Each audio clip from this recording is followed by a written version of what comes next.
Hello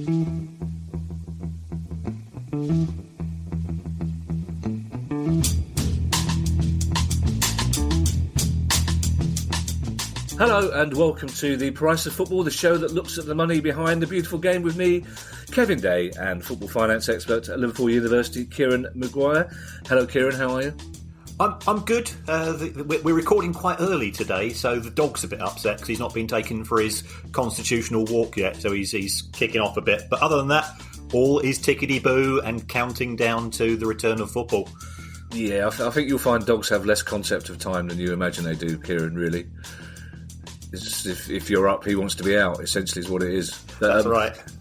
Now, Kieran, I was hoping that, like The Simpsons, we could start this by going 3 days mistake-free, but we did casually mention that Wycombe were promoted, and they're not. They're in third place, which means they're in the playoffs, and it's nice that, once again, thousands of people pounced on a tiny mistake in a free podcast, but we'll make sure it doesn't happen again, Kieran, won't we? Well, it was my mistake. Hold my hands up. It does actually take a fair bit of time to research these shows. Yeah, but it was a schoolboy error. I'm totally guilty on that one. Yeah, let's be fair. If it was my mistake, I wouldn't have mentioned it, would I? Now, I'm reading this bit out as I do research. I write the questions down, but my eyebrows raised old-timey when I saw this, because later on we'll be hearing from Darren Balkham of the Sussex Police. You kept that quiet, didn't you? Is he a mate of yours? He's a big fan of the podcast. He says he listens to it, as do quite a few police forces up and down the country, especially those who are either in cars or working strange shifts. We are a welcome alternative to late night radio and Paul Ross. That's damning with the faintest of praise, isn't it? It's better than Paul Ross. I'm going to put that on the poster. Bless him. So Darren has been part of the team policing Brighton games for quite some time. We'll be talking to him, or you'll be talking to him. I won't. He's a Brighton policeman, about how the force are planning for the return of football, and then later on for the return of football fans. And I feel honour bound as a Palace fan. I'll only say this once. I hope it doesn't involve taking photographs of fake weapons caches. You can Google that, people.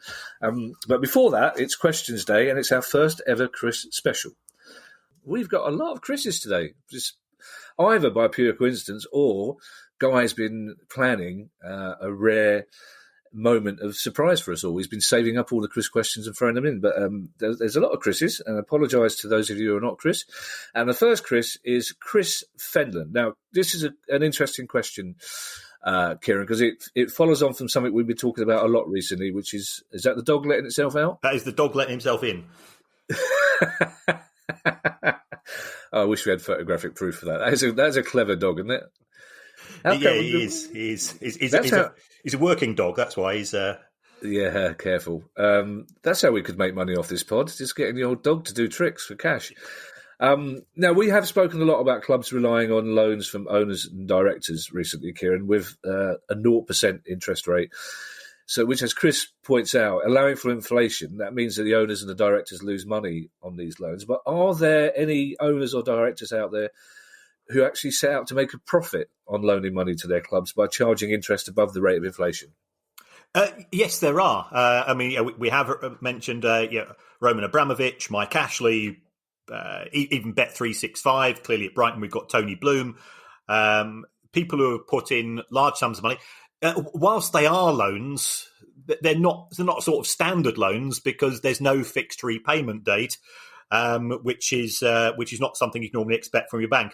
But in terms of other clubs, sometimes the owners and directors have used the club as a means of generating income. So if we take a look at West Ham, David Gold and David Sullivan, they lent the club £45 million in 2011, and they've charged between 4.5% and 6.5% interest. I think 4.25%, 6.5% interest. So they've actually earned around about £18 million in interest since they acquired the club in, I think it was 2010, 2011, sometime around that period. It's not a huge sum of money, but if compared to compared to what the club generates. It is a huge sum of money compared to how much money we make from this podcast. So, it's somewhere in between. And I think that has provoked a bit of antipathy from the West Ham fans, because the owners have said we've never taken a penny out of the club in wages or dividends. And that is technically correct. But how you get the money out of the club is perhaps less important than the fact that they have taken it out. If you go to QPR, they had owners from overseas who lent the club £46 million, and they were charging 1% interest a month on part of those loans and 2% interest a month on the remainder. So that worked out to around about 26.8%. So clearly those are credit card rates on money lent to a football club. So you've got to go through the small print, and it really does vary.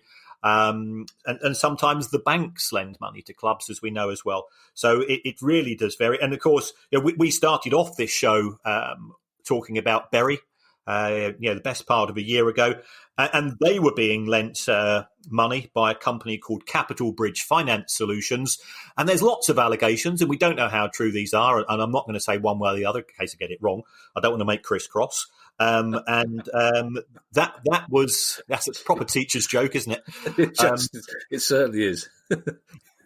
And that was at an eye-watering 138% a year. Wow. But it's for the most part, though, owners and directors don't get into football as a way of making money by loaning money to the club, do they? It's just that just happens a bit further down the line when the club gets into financial trouble, because it strikes me that, as you say, these are huge amounts for the average person listening to this, but not for some of the very wealthy people who own clubs. Exactly. So I think they normally come into the club, and it's a common mistake. And I think it's probably linked to one of our later questions, with the view that I've been successful in my present line of business. I see that football's a bit of a mess. I have the skills to turn it round. So therefore they buy the club, they buy the shares in the club. And then 12 months later, they realise that they're not as good as turning around a football club as they thought they are. It's making huge losses. And the only way to cover those losses is to start lending the club money. And you then start to you start to lend good money after bad. It's amazing that successful businessmen are still doing that, considering there's a 150-year history of football being completely different as a business to any other business. They still come in and think, as Simon Jordan did, that there'll be transferable skills from his mobile phone company that he can suddenly will start calling fans, clients, customers. We'll all make a lot of money, but it simply is like no other business, isn't it? Really, I suppose the entertainment business is the closest model to it. I mean, there are two good ways of losing money, and one is buying a football club, and one's buying a theatre, essentially. Yes, I think there's probably a bit of an overlap in that they're both talent-based industries. They're both not open 365 days a year. Yeah. And people do think that, if you are successful, you tend to have a high opinion of yourself because you've proven to be successful. And therefore, perhaps you think that you do have the Midas touch in football, which is a rarity. Yeah. Mrs. Day, who, as you know, works in the theatre when the theatre is available, would probably like me to point out that most theatres do open 365 days a year, unless forced not to, because that would be a real model for losing money, just deciding not to open on Tuesday and Thursday. We won't have a play today. We'll save it for Wednesday. Christopher Habib, and this is a sort of follow-on question. Hello, Christopher. It's a natural follow-up question, actually. Is buying a football club ever a good investment? Yes, it is. If you're buying a football club, which is a brand as well. So if we take a look at the case of the Glazers and Manchester United, they bought the club for £700 million using the club's own money. And if they sold it today, its market value is around about 2 to 2.5 billion. If they wanted to sell it to a single owner, they'd certainly make a huge return on that. So, but Manchester United is a football club which has, as we know, is a very successful commercial division. It qualifies for the Champions League on a regular basis, and that's where the money is. Commercial deals in the Champions League are the most lucrative elements within football. So the people at FSG, John Henry's bunch, who own Liverpool, they bought Liverpool for less than 10 years ago, I think, now, for around about 300 million. They'd get 5 or 6 times their investment. But on the majority of football clubs, as we've just been indicating, if you talk to Ellis Short at Sunderland, he effectively wrote off the thick end of £150 million when he walked away from the club. The same with Randy Lerner. Clearly, you know, Mark Goldberg and Simon Jordan had bad experiences at Palace from a financial point of view. I've spoken to 1 or 2 owners over the course of the past few weeks, and the universal response would be, if I can get somebody to take this off my hands today, I don't want to see the club go under, but they can have it for £1. Right. You know, it's cost me a fortune, and I'm desperate to get rid, because the ongoing costs are prohibitive. You know, we've looked at the numbers. 2/3 of the clubs are losing money. Once you drop out of the Premier League, those losses in the Championship are just crazy for small businesses. You mentioned a few weeks ago, Kieran, that West Ham had a couple of very big offers, and the club decided not to sell and were holding out for more. Will people at Liverpool, Man City, Man United, are they modelling these things all the time to go, all right, the club is now currently worth £3 billion. It's never going to be worth more than that. Now's the time to cash in. Or are they always simply waiting and assuming that the club will earn more and more money as the season goes by? They're constantly receiving pitches. There's normally an investment banker or two, or a broker, who will be sending in emails, often on spec, saying, I've got an interested party who's willing to pay X. And the vast majority of the times, the finance director or the chief executive will just put it in a delete file. They are monitoring. If somebody comes in with an offer which is going to blow them out the water, then they're duty bound to investigate in their own interests and that of the club as a whole. I think that the West Ham owners probably regret not taking the £800 million that according to Karen Brady's website, that they were offered a few years ago. Given that clearly we're in the pandemic now, and they've not really managed to turn West Ham into a cash cow as a result of the move to the London Stadium. Okay, next question from the next Chris. This is an interesting question, Kieran. It's not something I'd ever really considered before, but Chris Foster's question is, academy players in Premier League teams earn, and I quote, far more money than a teenager needs, from which I infer that Chris isn't a teenager. But he'd like your opinion on an academy salary cap, because it would prevent the bigger clubs hoovering up players, because why would they leave if they're going to get the same amount of money at Liverpool as they would at Bournemouth, for example?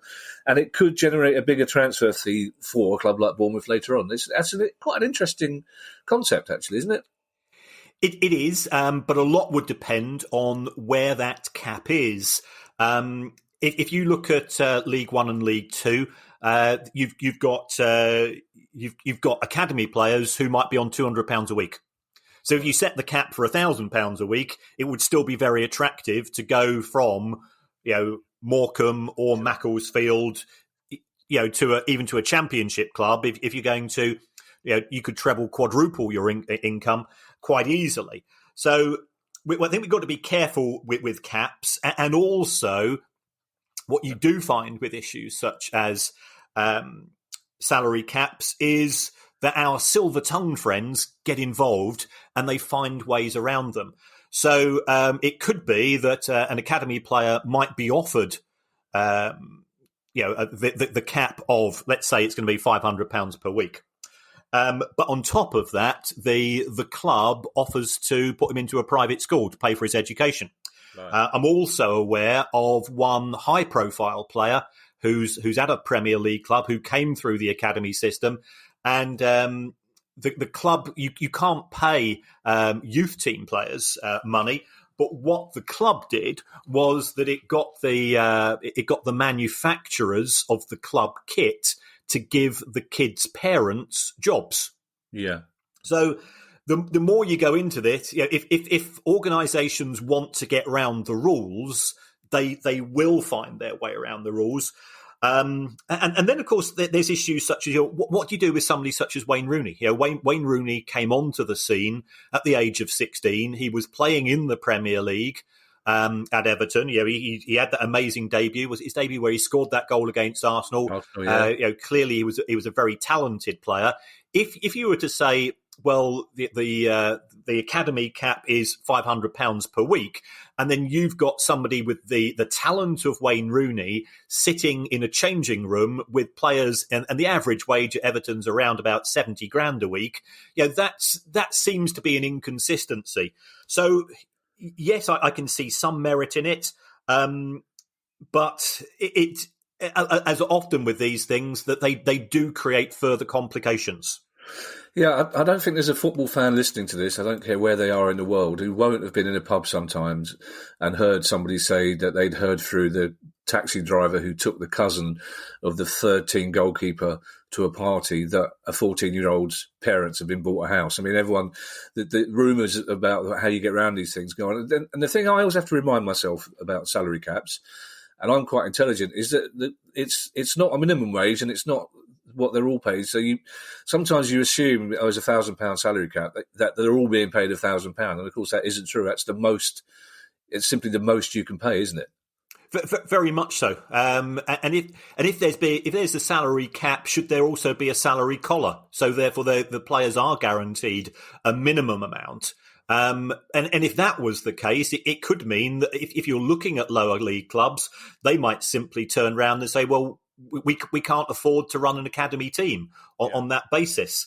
I think the bigger issue for clubs, the lower league clubs, is that they're not being sufficiently rewarded for the development of players as a result of the elite player performance plan, which is something which we've discussed at least twice on the show, and it allows the larger clubs to effectively cherry pick talent, which is coming through the ranks of Exeter and Scunthorpe and so on. Salary collar, is that an official phrase or is that one of yours? No, that's an official phrase, because if you go to the NFL and look at their pay system, they have both a salary cap and a salary collar, which stops club owners from paying players peanuts, which is difficult to say, and just creaming off all the money in the form of profits for themselves. And also, that's something we should always remember. If the money's not going to the player, it's going to be going to somewhere else. And as we've already established, you're not going to buy a football club unless you're a pretty wealthy individual to begin with. So isn't this simply diverting more money to the rich? Yeah. I should just point out, you may have heard a vague squeaking noise in the background there. That's my cat meowing. Your dog can open doors. My cat just came in to tell me that she chased a moth. She didn't catch it. Didn't catch it, but she chased it, and she wants to be told how clever she is. And she's not. She's a dimwit, but she's beautiful, and I love her. Chris Maguire, another Chris. Again, this is a subject we have talked about before, women's football, but not in as much detail as perhaps we would like to have done. And when women's football returns, I think we probably will be looking at doing a special. But Chris Maguire says Liverpool are on the brink of winning the Premier League in the men's game, but the women's team have just been relegated from the top flight after it was curtailed on a points per game basis. Their turnover, he says, is rumoured to be roughly about £1 million. Chelsea's apparently 3.3 million. They won the title. Man City was second on a turnover of about £2 million. Chris wants to know what clubs are paying or spending on their women's teams, and are we starting to see money buying success in the women's game as it sort of does in the men's game? In respect to what are they spending money on, I mean, the bit like the men's game, the majority of it goes on wages. All the clubs in the WSL are losing money. The majority of them are losing between 500 grand to £1 million a year. I think the only club to have made a profit last year was Spurs, and that was a £5 grand profit. But Spurs are the club in the Premier League who are very good at breaking even or making money each year, and that applies to their women's team as well.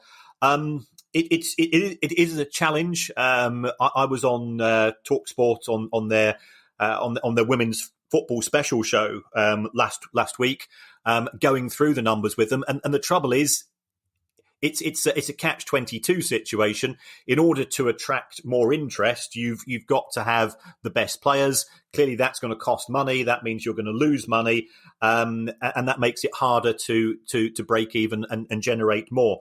So it is a genuine challenge, and I am concerned at present that with the senior clubs, with the men's clubs who are effectively subsidising the women's clubs or the owners, if the men's clubs are looking to break even or to reduce their losses as a result of the coronavirus, are they going to reduce their investment in the women's team, which would be a real shame because there has been growth in the game.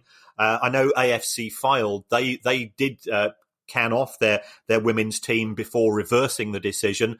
Yeovil went into administration, their women's team, around about a year ago, and things of this nature. So it's a tough industry at present because you've got to get the interest from TV, and at present the deals aren't great. Right, now we've got a few more questions coming up, but before that, it's time for that chat with Darren Balkham of the Sussex Police, who Kieran went to talk to, I imagine, some Sussex beauty spot just recently.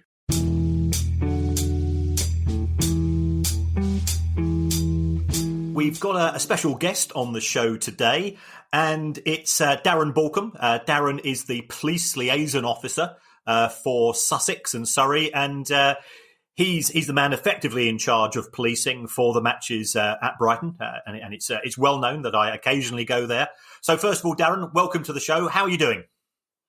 Hi, Kieran. Thanks for having me on. I'm doing great, mate. Really, really good. Great. I mean, we've got, is it 4 or 5 matches left now at the Amex? What are your plans in terms of how the matches are going to be policed? Clearly it's behind closed doors. Is that going to be an additional challenge for you, or are you assuming that everybody's going to be following orders and just really have a skeleton presence there?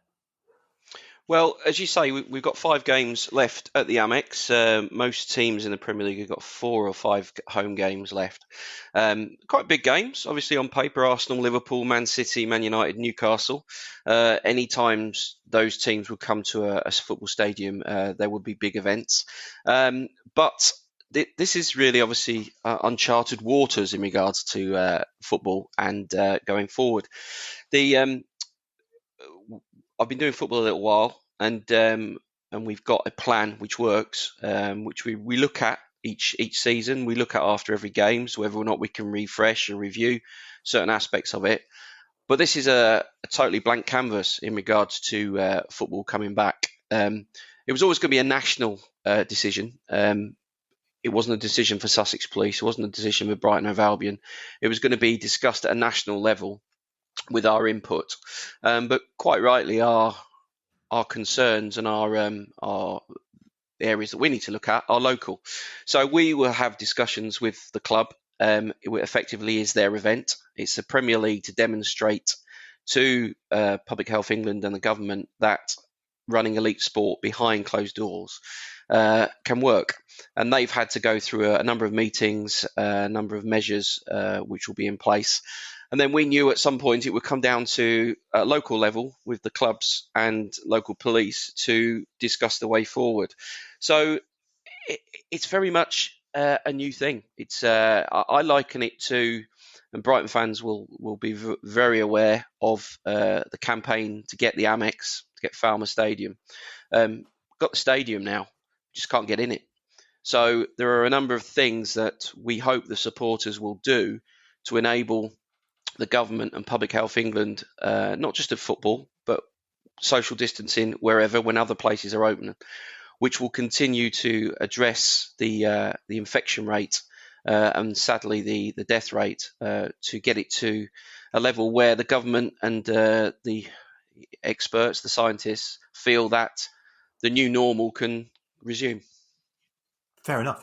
And in terms of these matches which are taking place, do you, as a police liaison officer, will you be in touch with your colleagues from other forces Will they be keeping an eye on a match day from Liverpool, from Manchester, from Newcastle, wherever it's going to be, if they see what they consider to be a bunch of football fans perhaps heading off early in the morning, and would therefore you have to change your plans accordingly? We liaise with all other forces for every game, and that's a continual process, whether or not be behind closed doors or with a full stadium. We've already liaised with all the 5 teams that are coming down to the Amex, including the national unit who coordinate policing across the country, and we're confident that the measures that we will put in place from a national point of view and from a football point of view, people will get. I don't think it's a matter of enforcing. The enforcement was always the last option in regards to this pandemic.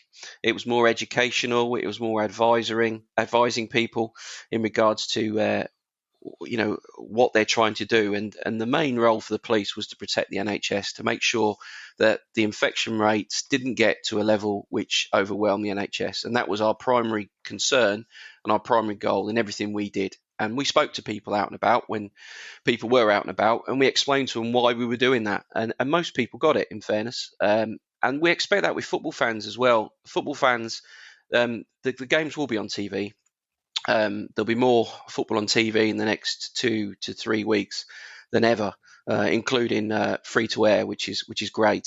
I don't envisage a large number of fans coming down for our games, and I'm speaking only for our area. That being said, if people do, we do have the network of officers that work across the country, including British Transport Police, that can give us that information. But the club and the clubs themselves are now doing an awful lot of planning to go through their plans in regards to making sure that their areas are secure. It's open knowledge that there are different zones which the clubs have to adhere to, and certain zones will be very, very difficult or be as effective as I would suggest security at airports to get into, and quite rightly so, to keep that bubble so that the games can be played. Brilliant. And just sort of in general, because ultimately this is a finance show as much as anything else. Who is responsible for the costs of policing at matches? Because I've read that there have been there's unhappiness expressed sometimes on both sides of the equation. So in a non-pandemic season, where do the costs go? Is it there? Does the club bear the cost inside the ground, outside the ground, things of this nature? Because obviously from your point of view as a police force, it's an expensive event because you've got to have officers who are allocated to patrolling for matches. The cost to policing is always one which is discussed at national level. However, the rules are currently, as they stand, is that the local forces agree what the footprint of the event is. And the footprint is normally determined on where a steward has primacy over in regards to authority in regards to guiding spectators to the game. So for the Amex, it's quite an easy footprint because we are surrounded by a major road, a railway line, and a street. And then the rest of the area, which is the car parks in that area, it would be down to the club to manage. So if we put officers on that area, which we agree with the club, they pay for those. Towns and cities, for us, that is a police cost that we would bear in regards to the legislation for special police services.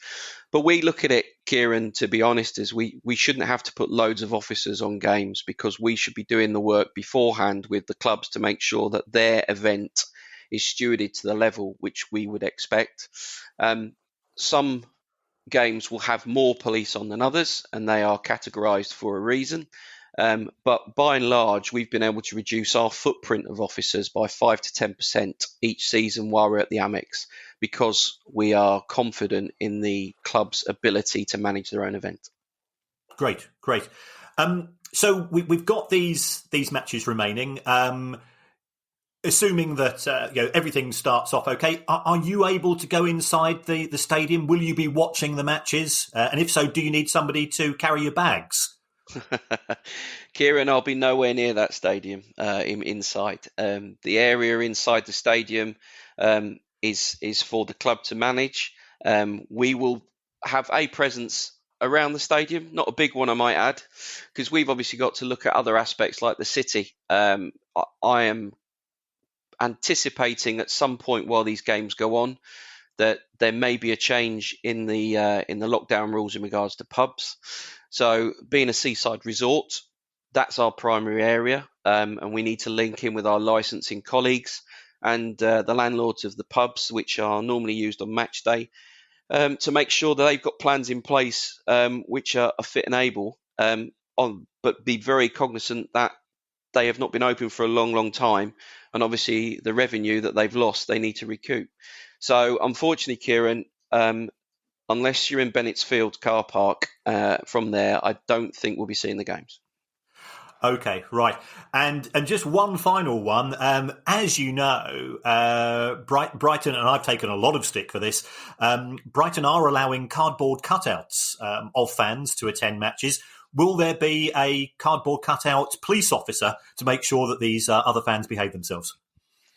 Well, Kieran, as you know, I'm not the tallest chap in the world. So if a cardboard cutout is done, I'd want it at half price, and at least I'd probably be able to get a view this time. But it's an idea. Perhaps maybe one of the fans from Brighton who love me dearly would want to do that. But I definitely won't be having a cardboard cutout. There'll be real ones outside, but we'll leave that to the club inside. Brilliant. Thank you so much, Darren, for that. Really appreciate it. No problem, Kieran. Take care.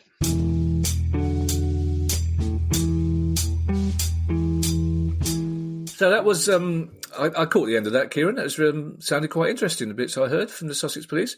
What did you take out of that? Well, they have got plans in place for the matches taking place behind closed doors. I think they're operating on the basis that football fans won't be idiots, because they're not. And therefore they're not expecting many people, if any, to turn up. It will very much vary from stadium to stadium. Those which are more central to a city, it gets slightly more complicated. So if you're looking at a place like Newcastle, which is plank in the middle of the city, it's going to be a bit more of a challenge. But they seem reasonably confident, and they do try to have good relations with fans. Because that reduces conflict, and they seem to have relatively good relations with clubs as well. So it was quite a positive chat. I think it's one of the biggest changes for people of our generation, Kieran, the way football's policed, because certainly 30 years ago, it wasn't. They were the enemy, essentially. They saw us the same way. Football fans were considered by the government, by the press, and by the police to be 100% out for trouble, and that tension created by them tended to cause a lot of the trouble. But in the last 20 years, the idea of community policing, I remember the first time as the two coppers from Croydon who started travelling on the specials, and it made a big difference when you've got faces you can go to at an away game. If something's going on, you can turn to a friendly policeman. There is a slight worry, I think, about football fans. I think some football fans will turn up, not out of any malice, but just out of enthusiasm and excitement. Selhurst Park, one of the problems with Selhurst Park being an older stadium is that there are two places in the ground where there are gaps big enough in gates to be able to see the pitch, and I'm sure one or two Palace fans will want to try and do that. So I don't know how far around the stadium the police will be putting cords. It's highly unlikely that exuberant Liverpool fans won't want to be wherever they are when they win the title, and it won't be that they won't be to cause trouble. It'll just be they want to be able to say that they were there on the area, on the plot of land when it happened. So I suspect that will be an issue for the police, which means, of course, that the clubs will have to spend as much on policing games with no fans as they would on games with fans, isn't it? I think if it's a high-profile game, as you mentioned, does it involve a club? potentially winning a Champions League place, winning the league title, the last day of the season, if there's relegation and you're playing at home, you can understand that. The good thing is that all the matches are being televised. So,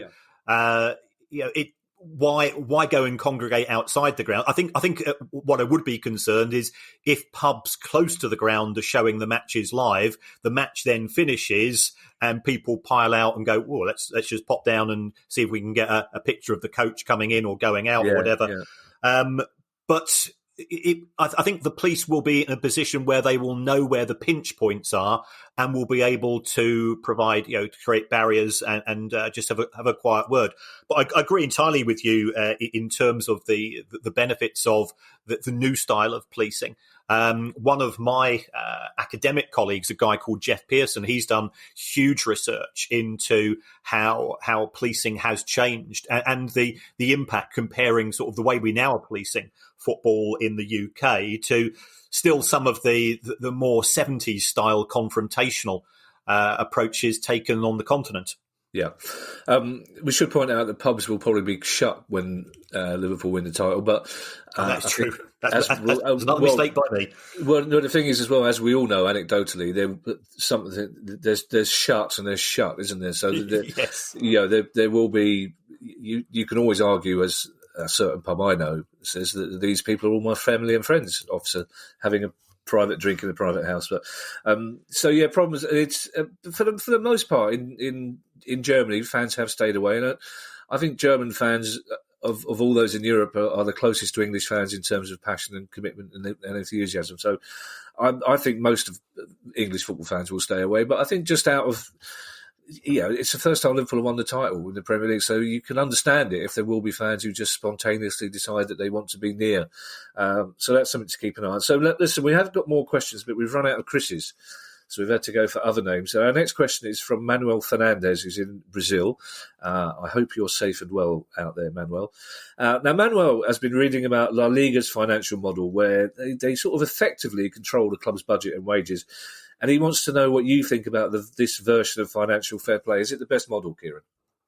It's certainly a different model. The way that it works in La Liga is that every time you're coming up to a transfer window, the club is given a cost limit. Now, when we talk about costs, we're talking about the total spend, which is on players and coaches' wages and transfers as well. So if you want to go and spend £80 million signing a player, then you've got to go and make sure that you cut your wages accordingly. And this is called the economic control model. It's created by independent analysts. And it does work pretty well in terms of good financial management. But the downside of that, and I went on to some fans' forums to try to find out, to sort of gauge opinion, it does create resentment, or further resentment, should I say, towards Barcelona and Real Madrid. Because if you think about it, those two clubs have automatically got more money coming in historically because they have been successful. And it means that trying to break through to be competitive is nigh on impossible. Because the only way you can compete is to invest in players, and if that's set by your level of revenue and you're starting off 300 million euros behind the two big Spanish clubs, how can you genuinely compete in a way that we have seen with the likes of Manchester City and Chelsea here in the UK, and how Newcastle fans are hoping will be the case should the PIF deal go through? So this is not a sort of NFL attempt to make sure there's a level playing field in Spanish football and make sure every club are competitive. This is just a way of making sure clubs comply with financial fair play, is it? That's right. So instead of going from the break-even model that we have in UEFA and in the Premier League, it is squad cost focused, and that has benefits and drawbacks. A lot of the resentment in Spain from the other clubs is directed towards Javier Tebas, who is effectively the head of La Liga, but he's also a very big Real Madrid fan. And I think football fans, being the conspiracy theorists that they are, a lot of their ire is directed towards that it's Tebas trying to make sure that Atleti are not competitive against Real. Well, I love football fans sometimes, don't you? Now, our next question comes from Tim Punter, which with all due respect, Tim, does sound a little bit like one of Kieran's cricket mates' nicknames, basically. Tim Punter. Now, this is... I tried to sub this question down, and you'll understand, but I couldn't. And so this is the first question I've ever asked which takes up most of a side of A4 paper, which I wish I'd seen when I woke up. The cat woke me up at 8:45 to tell me I had a podcast early this morning. So bear with me here because it is a very good question. Tim Punter teaches business and economics at A-level and has been exploring with his pupils before lockdown tax avoidance using the example of Nando's and Starbucks, who offshore profits by setting up subsidiaries in low-tax countries. Okay, all good. Then because his kids are into football, and he wanted to sort of give football economic models, he talked about the City Group, the people who own Man City, of course, and many other clubs. And his argument is, unlike Starbucks, who need to get revenue out of the UK, Tim argues that the City Group needs to get revenue in to the UK to comply with FFP. So we'll be charging their 9 clubs that they've franchised a tidy sum for the City branding. However, since making that point, Tim says he can't find any actual evidence. Now, I fear you're paid, Tim. As a stand-up comedian, I don't have to find evidence. I can just make broad claims. But to be fair, without evidence, Tim, you're not a teacher. You're a bloke in a pub. So is Tim right? Unlike big companies who want to get revenue out of the UK, do the City Group need to get revenue into the UK for FFP reasons? And are they charging these clubs that they've brought into their franchise to use their branding? I'm not aware of a branding cost, but I fully understand where Tim's coming from. Now, if we take a look at the City Group, in their most recent accounts, they made an £83 million loss. Now, the City Group consists of Manchester City, New York City, Melbourne City. We've got the club in Uruguay. We've got the club in India. I think there's one in Japan, and they own 44% of Girona, and they've just bought a club in Belgium. So sorry, Kieran, sorry to interrupt. This is a loss across the whole group. A loss across the whole group of 83 million. But when you look at the Manchester City part, Manchester City made a profit of 10 million. Right. So I don't think they're necessarily trying to transfer money into Manchester, but it could be that you could transfer costs out of Manchester City and into some of the other clubs. So if we take a look at Manchester City's role within CFG, Manchester City generate 85% of the income, but they've only got 79% of the wage costs. So some of those wages are effectively, I'm not saying they're being parked elsewhere, but you'd expect those two figures to perhaps be a wee bit closer. If you take a look at the number of employees at Manchester City got around about 450 employees. Manchester United have got over 1,000. Liverpool have got around about 900. You've got Chelsea having 700, 750. So why is it that Manchester City have got so fewer employees compared to their peer group in the Big Six? Now, the cynic would say, and I'm not a cynic, and also this is perfectly legal, of course, is that some of those jobs are effectively being undertaken or shared by the other elements of the City Football Group, so therefore City aren't bearing all of those costs. One way you can sort of transfer money into Manchester City is through what we refer to as transfer pricing in respect of the likes of Nando's and Starbucks. And if we take a look at Aaron Moy, Aaron Moy was playing for Melbourne City.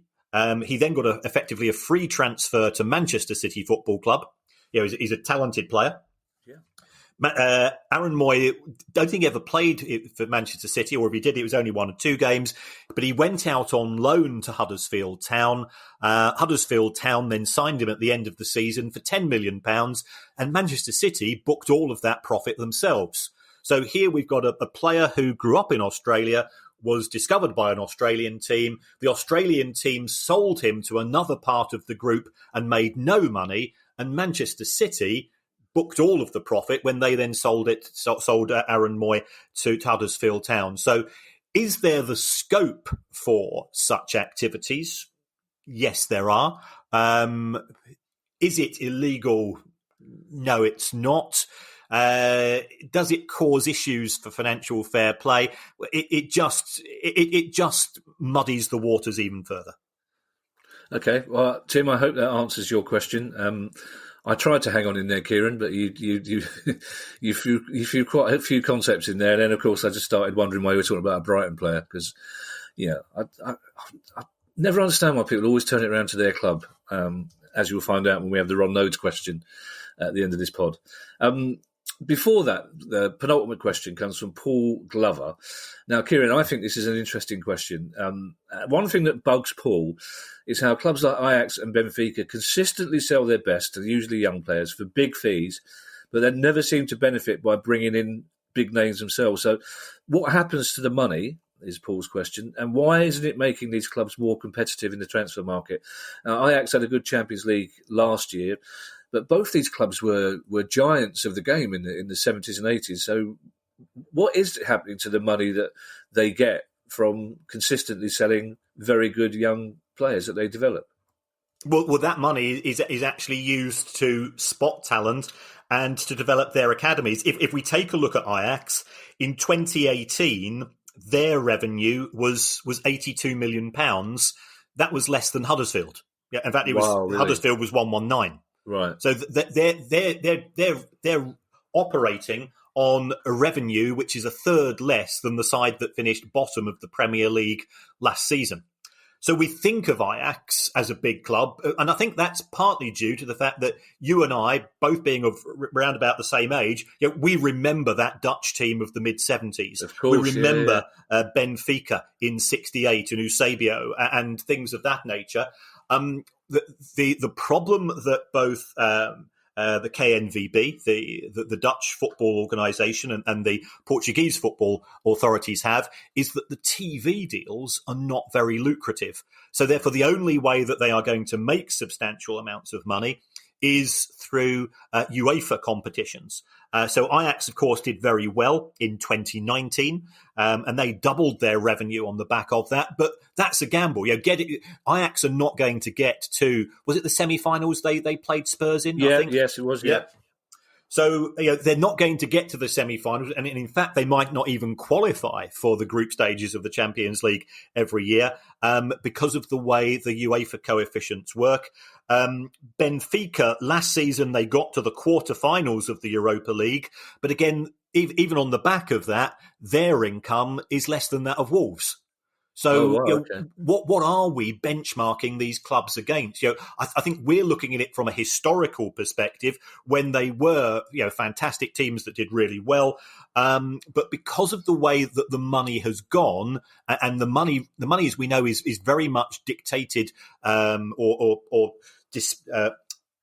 determined by the size of the TV deals, then unless you'd have a very successful TV deal, as we've clearly got in the Premier League, and they have to a lesser extent in La Liga, in the Bundesliga, in Serie A, I mean, the French football deal is pretty ropey. You're going to struggle to compete, and therefore they don't try to. They know that if you're Ajax, and if you know that your best player is going to earn more money at Huddersfield than he is at Ajax under the present wage structure, you're not going to spend huge monies on transfers yourself because you will simply be unable to compete with Huddersfield. Right, yeah, it's slightly depressing because I take Paul's point. If you've got a team like Ajax that are generating, let's say, £70 million on selling 3 really good young players, you'd think that their fans would be wondering why they weren't trying to attract bigger players. But as you say, if they can't afford to pay the wages, that answers the question. But I suppose in a way, though, it benefits the national teams of those two countries. I know Holland have been in the doldrums, the Netherlands have been in the doldrums a little bit recently. But if they're having to produce good young players to stay alive as clubs, that will normally benefit the country, won't it? Yes, very much so. And I think historically, the Netherlands has punched above its weight. If you look at the population of the country compared to the rest of Europe, it has had a lot of success. It's been to 3 World Cup finals, for example. And of course, we all remember some of those amazing teams with the likes of Ruud Gullit and Ruud van Nistelrooy and so on. So what the Dutch approach has been is it's my favourite city is Amsterdam. It is a very cosmopolitan approach. I think I would have taken a punt at your favourite city being Amsterdam. It is a fantastic city. I did try and see Benfica play a few years ago with an old girlfriend of mine. It's not old, but ex-old. Who did actually speak some Portuguese because she was a multilinguist. Calm down. But she didn't know enough Portuguese to be able to tell the difference between home and away in the fixture list. So we bowled up, went to Lisbon, and bowled up to the stadium. I think they were away, but there was still. We did have words. There was still. I would say there were probably still 4,000 or 5,000 Benfica fans there listening to the away game on the radio. So we still got some of the experiences. Lisbon's a beautiful town, but just as you say, for people who are, I just remember the Sabito kids, Benfica and Ajax. You just want them to be big clubs in Europe, really, don't you? It's such a shame that they're not. Now, our final question. Now, some of you might have thought I was joking when I said we had a question about Ron Nodes. And I did think long and hard about asking this question because it is quite Palace-y and it's quite historical, but I think it does still have contemporary overtones. And also, basically, if you could talk to your mate from Brighton Police, I think I can answer a question about Ron Nodes. And it's a question from Ray Ward, who I'm guessing is a Palace fan. It'd be rather an obscure question if he's not. But Ray Ward says that he's often pontificated, welcome to my world, he's often pontificated with little actual evidence, and I hope he's not a teacher too, like Tim, that Ron Nodes was a historical reason why Palace limped from administration to administration, because he owned the club and the stadium, but as separate entities. So he took money through rent charges, regardless of how many people we were getting through the turnstiles, and he could force the transfer of rising stars to pay debts on the stadium. Now, Ray basically wants to know whether he's right or wrong. There's no doubt that when Ron Nodes sold the club to Mark Goldberg but retained the freehold of the ground, it caused huge problems. And the interesting thing is that it does still happen. There are still clubs that are split like that. But Ron Nodes is Ron Nodes who still divides opinions now from Palace fans. He left us a long time ago. By us, I mean the planet, the world, unfortunately. But at the time, it was really, really infuriating because when we finished third in the top flight and we all looked to make progress and kick on, he refused to spend money on bringing players in and, in fact, did force the sale of several big-name players, replacing Ian Wright with Marco Gabbiadini. But years after that, we kind of thought, well, maybe he was right because he was making the club live within its means, and we had Mark Goldberg and Simon Jordan who probably weren't. So historically, it's hard to know what his legacy is. But the idea of an owner owning the two parts of the club, i.e. the team and the ground as a separate entity, is not a good idea, is it? I don't think. No, and we are seeing the separation. I mean, I think the issue here for me is I think Mark Goldberg paid £22 million for Palace when Ron Nodes had previously been asking for 9. Yeah. So I think from the basis of this, Mark Goldberg overpaid, and when you're buying something, the first thing you do is you check what you're buying. This is why Bury wasn't sold last year, because you couldn't work out what you were buying because the ground had been divided into so many small elements.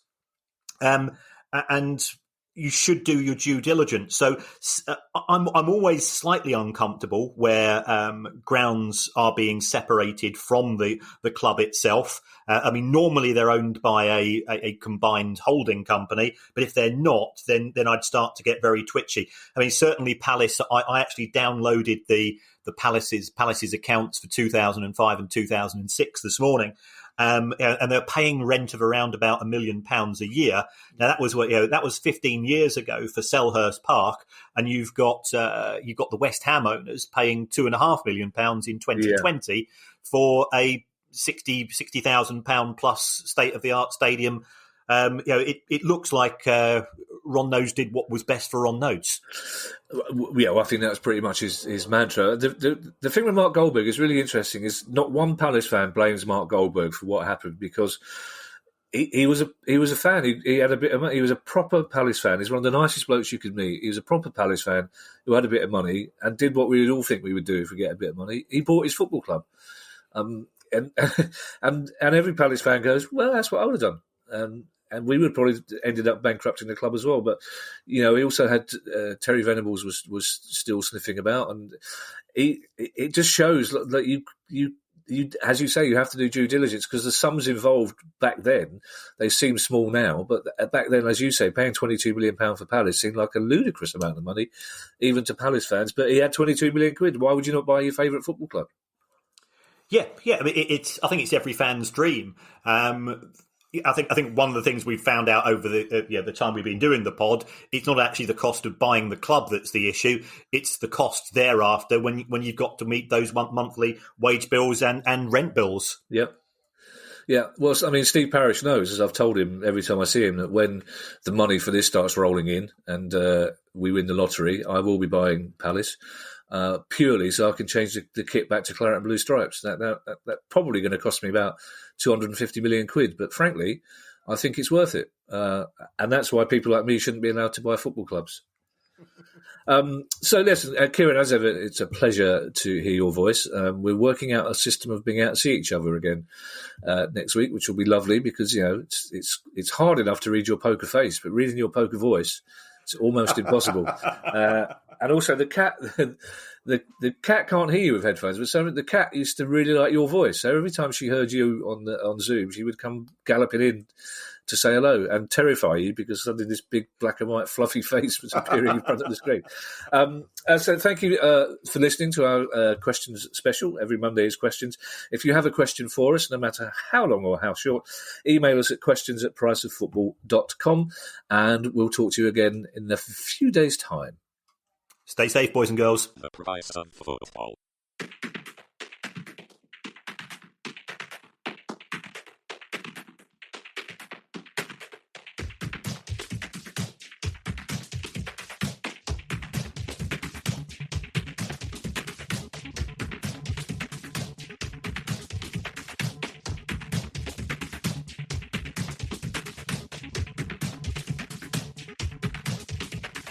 The price of football.